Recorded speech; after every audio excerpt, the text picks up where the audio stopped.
Hello, we are medical doctors from the Center for Research and Training in Neurosurgery CIEN from Hospital Universitario La Samaritana in Bogotá, Colombia. Today we are going to present to you the abstract entitled Intraoperative Communication Failures in Neurosurgical Procedures Related to Personal Protection Equipment During the COVID-19 Pandemic. My name is María José Pachón and I am the presenting author. COVID-19 pandemic has exposed surgical teams to unprecedented working conditions.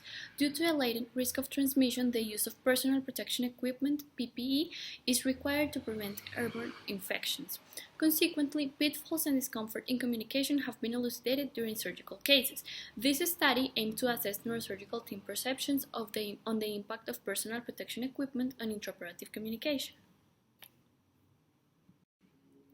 We applied an online survey to 42 neurosurgical team members. The neurosurgical team included neurosurgeons, neurosurgery residents, anesthesiologists, circulating nurses, and scrub nurses to assess perspectives of intraoperative communication failures and voice symptoms related to the use of PPE.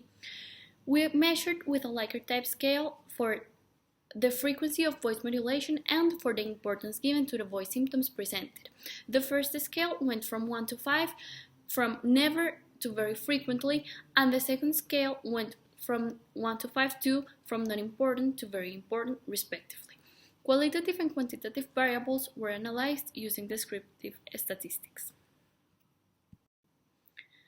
As to the results in voice modulation, we can see that all the responders perceived they had to increase their voice volume, and 93% of the responders perceived that they had to heighten their tone during surgical procedures. All of the surgical team answered that they had to reduce the pace of their message, and 81% of the surgical team said that frequently or very frequently they had to repeat their message because they perceived failure in closed-loop communication. As to the results in voice symptoms, here we have a chart that represents the frequency of the voice symptoms presented in the different members of the surgical team. So we have that serostomia is the most common symptom with 78% of the team presenting it. Then we have muscle tension dysphonia, and then we have odynophagia in 52% of the team that was either present during the surgical procedure or after the surgical procedure. As I was mentioning before, we not only measured the frequency of the voice symptoms presented, but the mean importance level given to these symptoms in the perception of the neurosurgical team members. So what we can see in these charts is that the symptom that was given more importance by each member was serostomia, and then equally important were odynophagia and muscle tension dysphonia.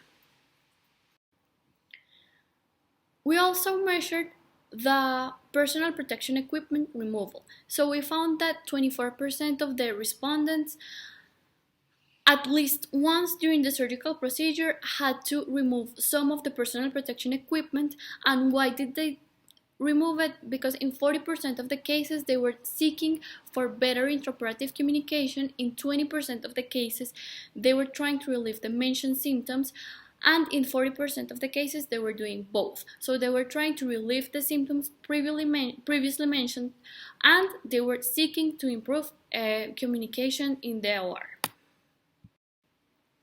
As to conclusions, we can see that the neurosurgical team perceived frequent communication failures and voice symptoms related to the use of mandatory personal protection equipment. Some team members took off some of their personal protection equipment to achieve appropriate intraoperative closed-loop communication. But further studies are required to measure possible consequences that this can have on the security of the patient. Here we have the references used for the abstract. Thank you.